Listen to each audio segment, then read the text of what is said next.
एक आरोग्य वाटिका देख रहे हैं, एकदम घना जंगल।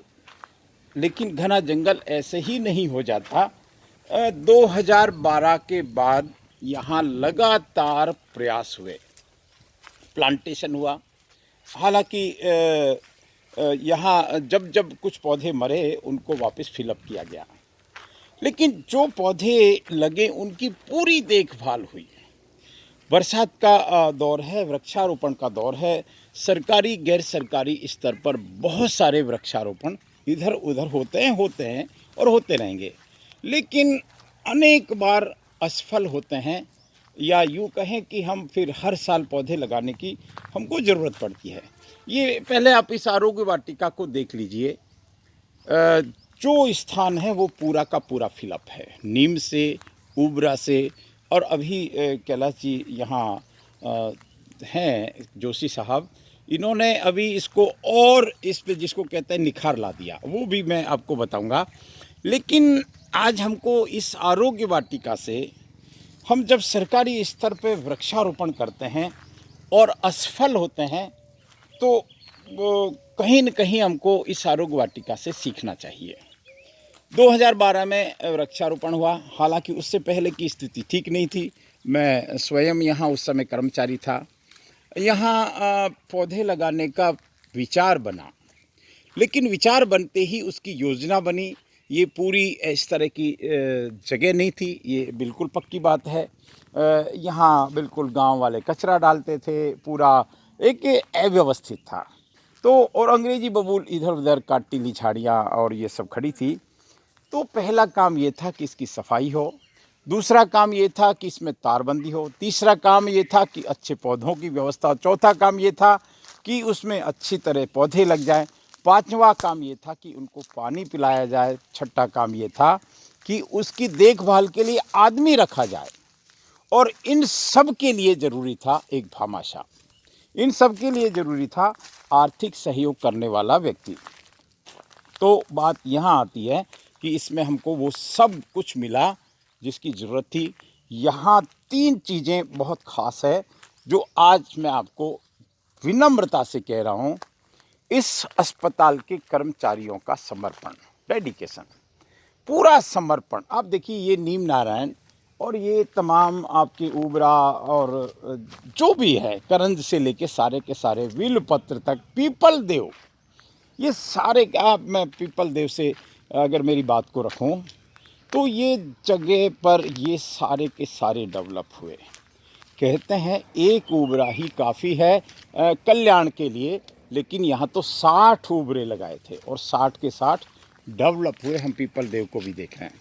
तो यहाँ 3, 4, 5, 6 चीज़ें हमने ध्यान रखी और देखते देखते पेड़ बड़े हो गए और आज ये अच्छी खासी हालत में है। अब अगर मैं धन्यवाद की बात करूं तो यहाँ जो भी प्रभारी रहे वो धन्यवाद के पात्र हैं।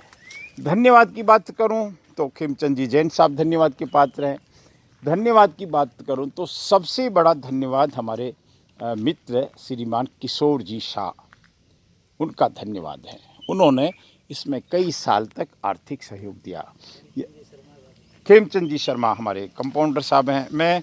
मेरे यहाँ से जाने के बाद कैलाश जी जोशी को भेज दिया, क्योंकि ये संसार का नियम है, जगह कभी वेकेंट नहीं होती। हाँ हाँ हाँ हाँ हाँ हाँ। तो कैलाश जी, वैसे अब आप क्या कहेंगे इस आरोग्य वाटिका के बारे में? आरोग्य वाटिका का जो सपना संजोया गया था जी। और वो सामने एक फलीभूत हो रहा हुआ है। तो जो कोई काम अपने हाथ में लेते हैं वो जब साकार हो जाता है तो उसकी एक आत्मसंतुष्टि तो आप सब लोगों को हो ही रही होगी। उसका एक आनंद मुझे भी हो रहा है, बिल्कुल, कि जो मेहनत किया है वो आगे तक जा रहा है। नहीं तो हम देखते हैं कि वृक्षारोपण हर वर्ष 5 जून से लेकर के श्रावण और ये वर्षा ऋतु में बहुत सारा वृक्षारोपण हो जाता है, लेकिन उसका केयर जिस प्रकार से होना चाहिए उतना नहीं कर पाते, तो वो डेवलप नहीं हो पाता, उसका विकास नहीं हो पाता है। लेकिन यदि किसी ने फोकस किया और एक टीम वर्क बना और मोहनलाल जैसा एक व्यक्ति यदि डेडिकेटेड मिल जाए और पूरा जो बंदरों से कैसे बचाना है, उसकी कैसे ये बबूल से उसको कैसे घेर करके ताकि कुत्ता गड्ढा खोद के उसकी जड़ें नहीं खोद ले, उससे बचाना है, उतना ध्यान रखना है, तो एक ऐसा आदमी पूर्णकालिक भी होना चाहिए जो उसके ऊपर पूरा फोकस करे। तो यदि हम जैसे परिवार का और अपने बच्चों का निर्माण करते हैं, वैसा यदि हमने वृक्षों के परिवार को संभाल लिया तो हम अपने अपने स्थान पे फॉरेस्ट डेवलप ये कर सकते हैं। यहाँ पर जो मुहिम आप लोगों ने शुरू की थी उसको आगे बढ़ाने का एक और अब उसको एक गहरा एक फॉरेस्ट बनाने का एक संकल्प लिया है सबने मिल करके, उसको पूरा कर रहे हैं। तो यहाँ का स्टाफ डॉक्टर अभिषेक जी, कमलेश जी, महिपाल जी, कैलाश जी और सारी सिस्टर हैं वो, ये सब और मोहन और सब लोग मेहनत कर रहे हैं और बहुत जल्दी हमको एक यहाँ पे बहुत घना जंगल यहाँ पे देखने को मिलेगा। कैलाश जी, क्या मतलब आपने कह दिया तो मुख्य रूप से जो सरकारी इंस्टीट्यूशंस हैं, लेकिन डेडिकेशन की तो कभी कभी कमी रहती है और वही कारण है कि हमको फिर बार बार ये चक्र चालू होता है। हम हर बार जुलाई अगस्त में जोश में रहते हैं, अक्टूबर नवंबर दिसंबर आता है जोश हल्का होता है, अप्रैल मई में एक शब्द है अपनापन। हाँ। जैसे एक बार एक साधु एक पहाड़ पे यात्रा कर रहे थे और एक बच्ची भी उस पहाड़ पे आगे यात्रा कर रही थी। उसके पीछे एक छोटा सा लड़का था जो उसके कंधे पे लदा हुआ था। उस साधु को देखकर बच्ची को दया आ गई। उस बच्ची की उम्र भी कम थी, उससे ऊपर उसका भाई और एक लड़का जो उसका भाई है जी। वो उसके कंधे के ऊपर था। तो उसने बच्ची को बोला कि तेरे को इतना भार नहीं लगता तो कि तू इतनी गर्मी में इतनी मेहनत कर रही है। तो वो लड़की बोली कि भार तो ये है ना पीछे, ये तो मेरा भाई है।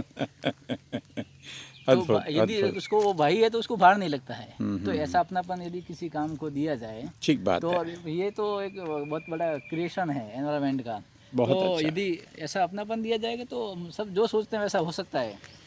मैं और आपको हम सबको अभी समय की मांग है और जैसा ग्लेशियर पिघल रहे हैं हाँ, और हाँ, ग्लोबल वार्मिंग जिस प्रकार से हो रहा है तो जी, आने जी। वाले संभावित खतरे से एक बात, और दूसरा राजू भाई क्या है कि हम जितना उपयोग प्लास्टिक का कर रहे जी। हैं और जो पर्यावरण को नुकसान पहुंचा रहे हैं और जितना उसको हानि कर रहे हैं उसका प्रायश्चित स्वरूप में हम करते क्या है? कुछ नहीं हम कभी ये विचार नहीं करते कि हम इतना पर्यावरण को प्रदूषित कर रहे हैं, इतना सारा प्लास्टिक का उपयोग कर रहे हैं, वो प्रायश्चित स्वरूप में क्या करेंगे हम? कुछ तो यहाँ प्रायश्चित स्वरूप इतना ही है कि हम वृक्ष लगाएं, उसको डेवलप करें और प्रत्येक व्यक्ति को अपने जीवन में कुछ पौधों को लगा करके उसको बड़े करने का संकल्प लेना चाहिए। जय हो। और जो कुछ अधिक इससे अधिक आकांक्षा रखते हैं, उससे अधिक समझ रखते हैं, वो मन में ऐसा संकल्प लगाए कि हम एक अपना फॉरेस्ट, आप यहाँ से देखिए क्रम से देखो कितना अच्छा लग रहा है ये दृश्य। सच में जब ये सब सभी जो नया आपने अभी कुछ दिन पहले 50 पेड़ लगाए हैं, ये भी ये आपने इसको बिल्कुल गहरा बनाने का पूरा जो प्रयास कर रहे हैं, इसके लिए सच में धन्यवाद है आपका बहुत बहुत। और धन्यवाद क्या, ये तो हमारा कर्म है साहब, कर्म है, धर्म है, अब किसको क्या धन्यवाद देना। और हम क्या बस कृतज्ञता ज्ञापन अपनी संस्कृति में इसलिए अपन करते हैं, बाकी धन्यवाद जैसी कुछ चीज़ नहीं है। और ये बहुत कम है जितना हम इस सृष्टि का उपयोग कर रहे हैं, संसाधनों का, प्राकृतिक संसाधनों का जो उपयोग कर रहे हैं। तो हम भोगवादी संस्कृति में विश्वास नहीं करते हैं, वो पश्चिम के जगत में है। हम बिल्कुल, तो बिल्कुल। हमारा तो दोहन करने के, शोषण करने की संस्कृति नहीं है। तो जितना हम लेते हैं उससे अधिक देने के भाव ये हमारे अंदर होना चाहिए। चलिए हम इसी आनंद के साथ विराम देते हैं। मोहन भाई, तेरे को कुछ कहना? मैं मोहन को स्पर्श करता हूँ क्योंकि मोहन का पसीना ने इन पेड़ों को बड़ा किया है। मोहन, तो इन पेड़ों की नींव की ईंट है। मोहन चलिए, मोहन की जय।